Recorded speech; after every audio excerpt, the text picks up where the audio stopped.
Hello and welcome to Queen of the Ring. My name is Alexa. Today we're going to be talking about the incredible Aja Kong.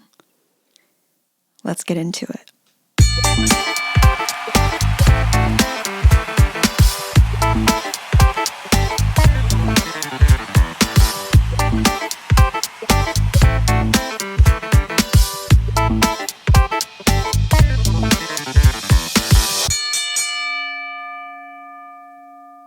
As a Black American U.S. Army man made his way to Tachikawa Airfield outside of Tokyo, Japan, he met a young Japanese woman in the late 1960s.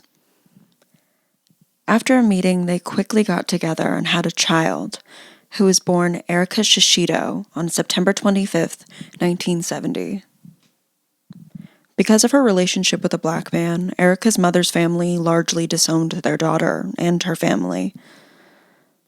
After a few years together, her parents split up and her father ended up leaving when she was only 5, and he went back to the United States. Erika has, I think, 2 siblings from another marriage of his after that. It was really uncommon to be a single parent in Japan at this time, because it was frowned upon to be divorced in general. As too many people know, kids can be very vicious, and during school, Erika was bullied for having a single mom. Erika was the only mixed person at the entire school she was at, and the racism that she endured was incredibly cruel.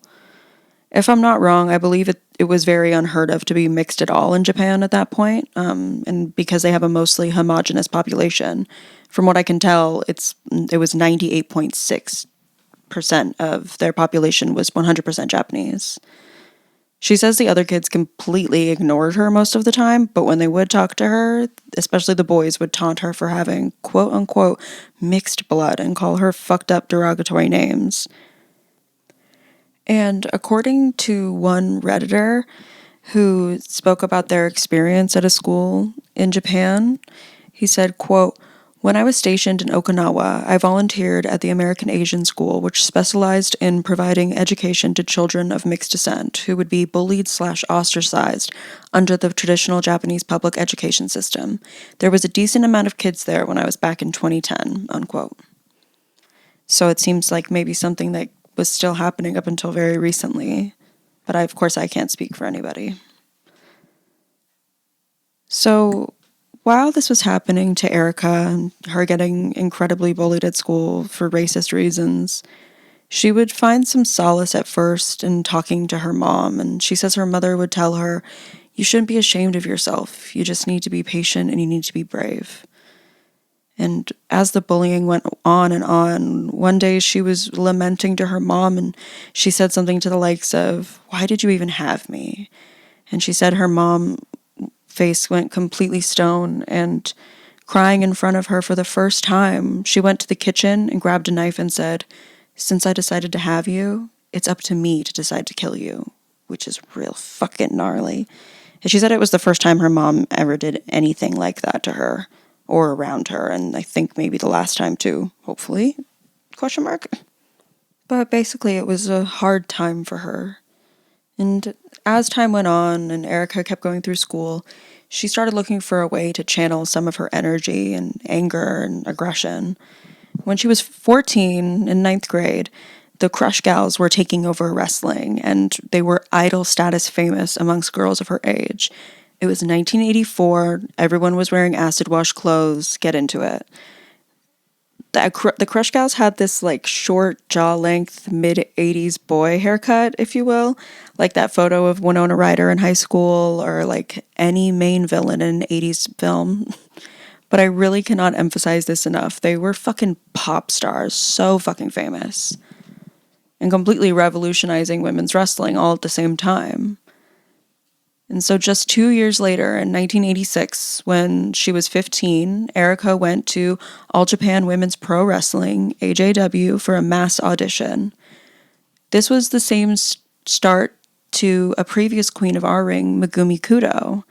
They both were chosen out of 2,500 other girls for the opportunity to train there with the inimitable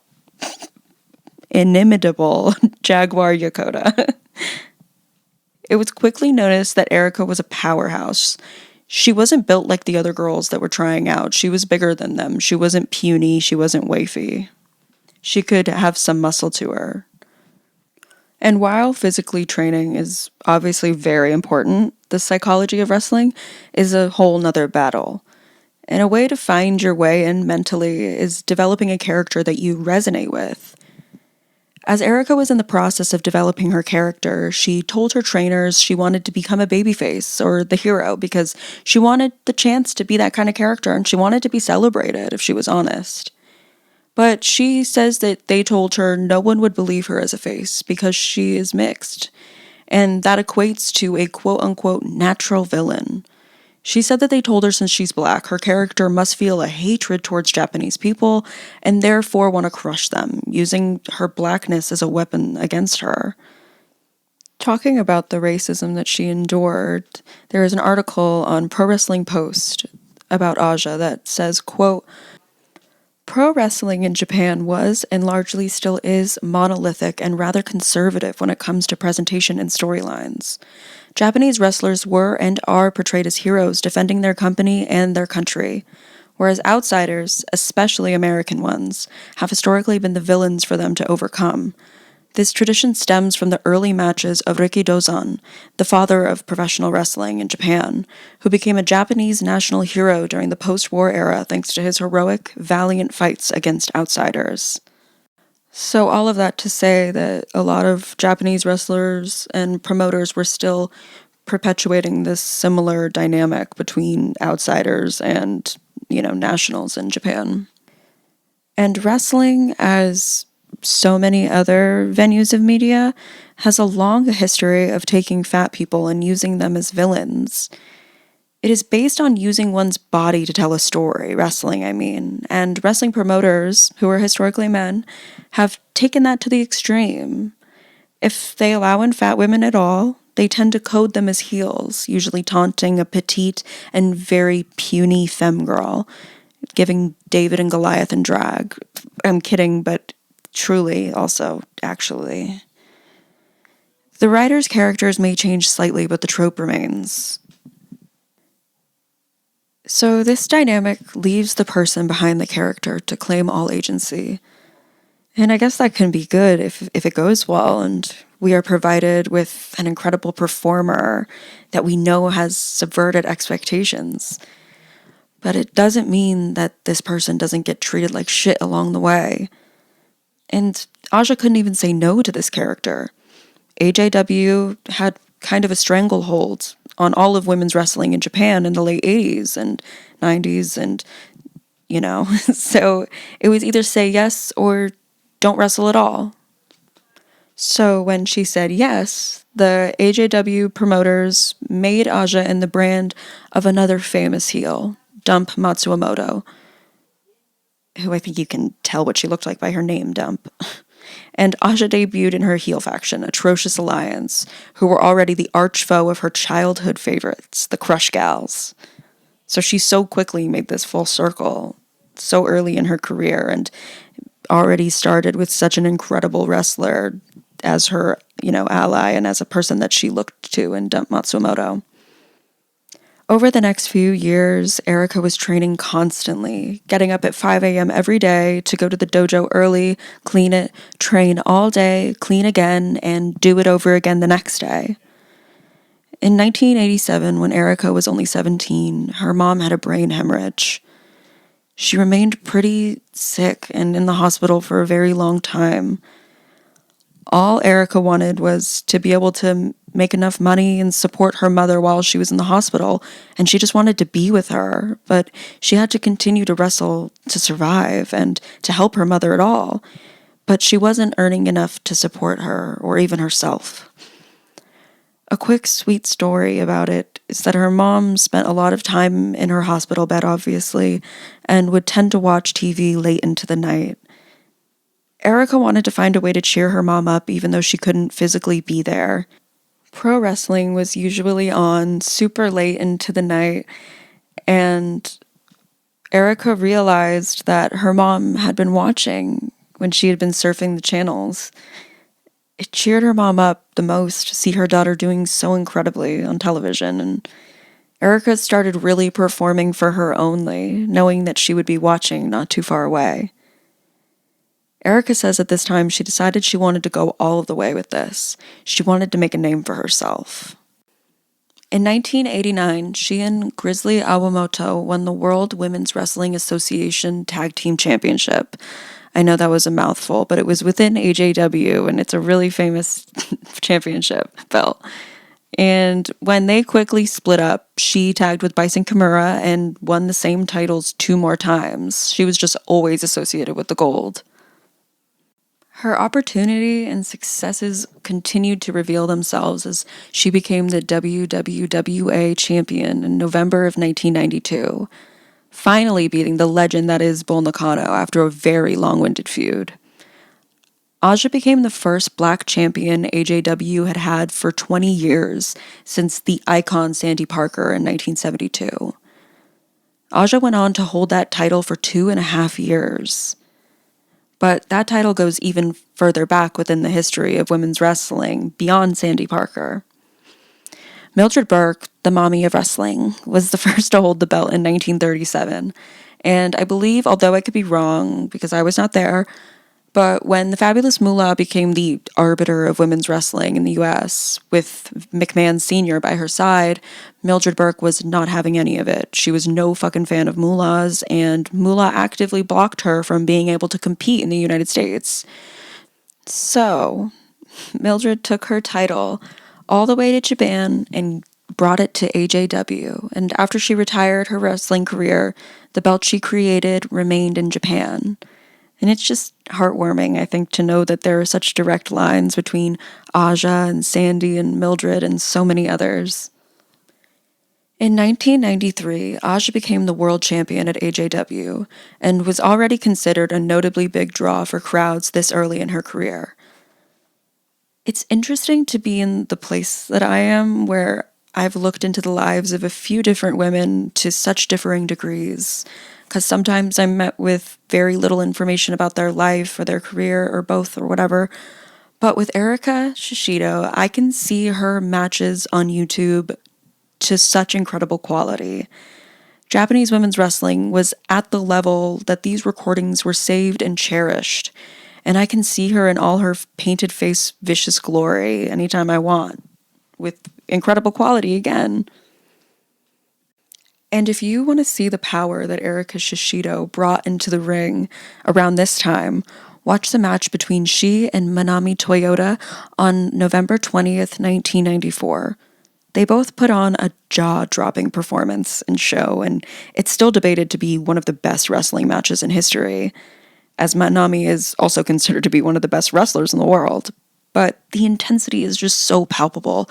You can feel yourself in the room, almost hearing everybody's heartbeat as they ooh and ah.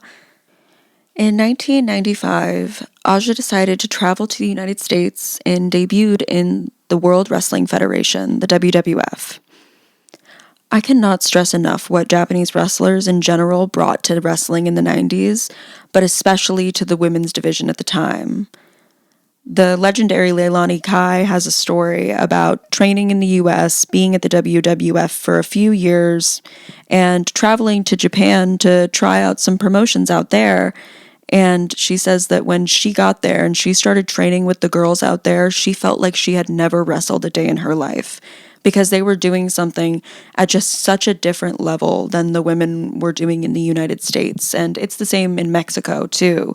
Mexico and Japanese wrestlers, they were just completely changing the game. But people like the Jumping Bomb Angels, Bull Nakano, Monster Ripper, Bertha Faye, and more, Japanese women's wrestlers were creating space for lady wrestlers in the capacity that men were receiving it. And maybe I have a more idealist view as someone on the outside, and, I don't know about all the things that were happening, but as a person who can look back, with the future as, in my favor, I think that they were really doing something completely revolutionary. Aja was in Survivor Series that same year, completely incinerating the competition. She won, and she got the opportunity to face the champion at the time, Alundra Blaze. This seems very unimportant, but it made me perk my ears up so high for some reason. Jerry Lawler, in the middle of this takedown, says that Aja is the spokesperson for orange juice in Japan. Like all of orange juice? Like all of it? Sorry, but I really cannot emphasize enough how she tears through the competition at Survivor Series and wins. At this same time around the pay-per-view, she appeared in 2 episodes of Raw and ended up breaking her opponent Chaparita Asari's nose during their match in December of 1995. And at this time, the WWE's women's division began and ended with Alundra Blaze, also known as Medusa. And when Alundra left the company for WCW, WWF's competitor, 1, Erica never got her match, and 2, the entire women's division was ceased and put on ice altogether. As I said, it began and ended with her. Aja decided to return to Japan following that. When she got back, she started working for Hustle and still AJW, but only 2 years in 1997, Erica started her own promotion, RCN. And although she was the champion there for about a year, she was still competing in other promotions at the same time, which is commonplace in a lot of indie wrestling promotions all over the world. Like, there's no exclusivity. But in 2001, Erica ended up literally walking out of the middle of a match, saying she was quitting at RCN. And there was a disagreement, I guess, and she ended up suing the president for false advertising. But I don't know, and I guess that's alleged. She continued to work as a freelancer throughout the next few years, even going back to the US for a couple of title opportunities. And I've said it before, but I think it bears repeating always. Japanese wrestling is very ahead of the curve, especially United States. It is even said that during one of her US runs, Aja Kong so inspired Leon White, he occupied many of her setup moves and mannerisms and decided to use them to create his Big Van Vader character. Like, I've seen so many people say that she's like Big Van Vader, but it's interesting because really he's like her. And after she left her promotion and was back and forth from Japan to the US over the years, she became the mentor and tag partner to the incredible Awesome Kong, aka Kaya Stevens, who is possibly most famously mainstream way is that she was on the Netflix show Glow. I would hope to be able to maybe do an episode about her in the future because she is a fascinating and incredibly talented person. When Awesome Kong debuted in Japan, she and Aja united to form the W Kong Tag Team. They went on to defeat the Crush Gals for the AAAW Tag Team Championship only a month later, and they went on winning championships wherever the fuck they went, AJW, LLPW, Hustle, and until they eventually lost one of their titles to the Dudley Boys, which I don't think is a bad way to go out. Aja is so incredibly famous in Japan. Her career transcends wrestling, and she, throughout the years, has become a very regular TV star. The journalist Fumi Saito says that she is, quote, on game shows, morning talk shows, afternoon studio shows, early evening shows, and gossip shows, late night comedy talk shows, unquote. So you can see her at any time of the day if you turn your TV on in Japan. And Saito continues, she can be scary, funny, witty, and sometimes smart and sometimes serious. She has a special ability to connect with an audience that transcends wrestling, unquote. Which makes me think of one of the verses in her walkout music. God made the devil just for fun. When he wanted the real thing, he made Aja Kong. In a very vulnerable interview, Erica tells the camera that plainly she is afraid of death. Death of her own, and the death of Aja. And in this very intimate interview that I'm talking about, that is on Assignment Asia, and I got a lot of my information about her early life there, she specifically talks about that fear. And I know it's a little bit cliche to say, and it's very easy to say as a person from the outside, as outside as it can get, really. But Aja's never really going to die. People will be talking about Erica and what she has done for a very long time. And if that is one of her stronger fears, she need fear not, because she transcends space and time. And that's mostly the story of Aja Kong. I wanted to wrap this up with a little bit of a long journey of a thought that I had. But there is this really incredible book called The 2000s Made Me Gay, in which the author, Grace Perry, discusses a bunch of different aughts, cultural touchstones, and how queer people interpret them because everything was so damn hetero at the time. And something she says really resonated with me, and I feel like it could be true for all of the people and periods in women's wrestling I've covered up until this point.